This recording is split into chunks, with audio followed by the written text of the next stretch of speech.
I think a lot of hiring managers can relate to this, and that is you're interviewing someone and they are like a perfect match when it comes to the skills and experience and what it is that you're looking for to fill this position. But you got a couple of other interviews.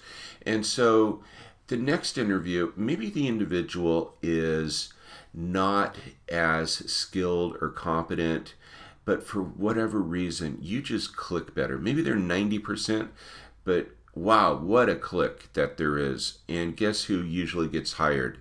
When it comes to the interviewing, it's more about compatibility and likability than it is about competence.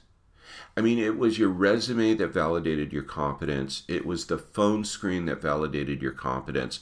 Sure, there's going to be some questions that come up in the interview to validate your competence, but it really becomes more about compatibility and likability than it does about competence.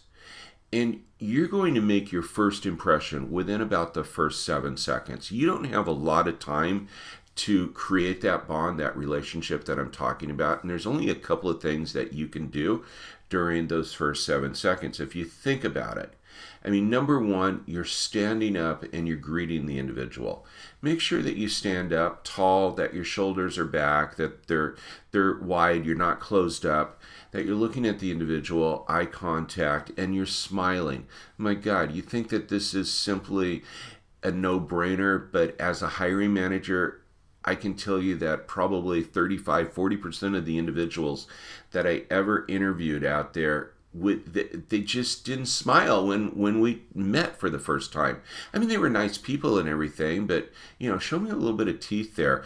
Let me see that you're happy to meet me, because that's going to make a big impression on me. The other one is simply the handshake, a firm handshake. Again, I know for a lot of people, they're thinking, well, that is a no-brainer, but I can tell you that many of the individuals that when I, met them the first time and I went to reach over and shake their hand, I felt like I was having a wet fish flopping in my hand. I mean, they just weren't they weren't firm handshakes out there. So again, if you think about it, stand up tall, straight, shoulders back, a smile, a handshake. Well, guess what? That's only filling the first 2 or 3 seconds. How do you fill the next several seconds? Accept the beverage. I know is like, well, wait a minute. I'm one of those that I don't want to put that individual off. Let me tell you something.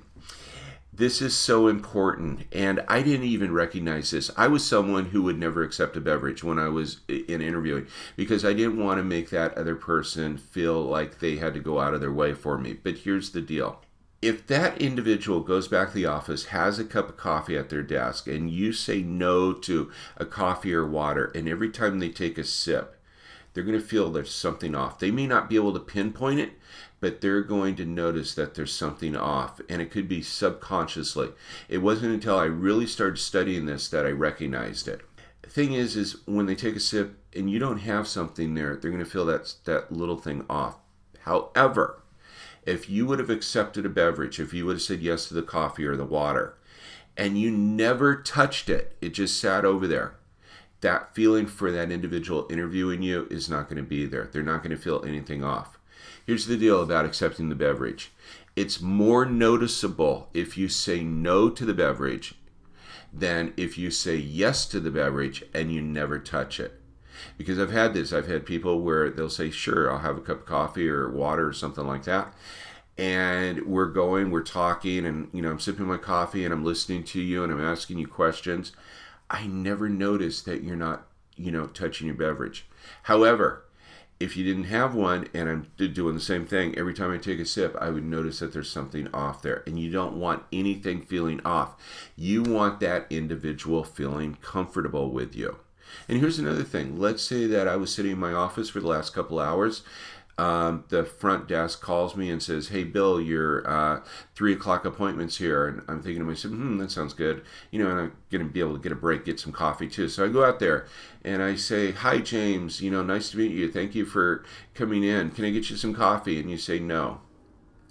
Well, I'm going to forego my coffee, or I'm going to forego my water, because I again, you're saying no to something that maybe I wanted.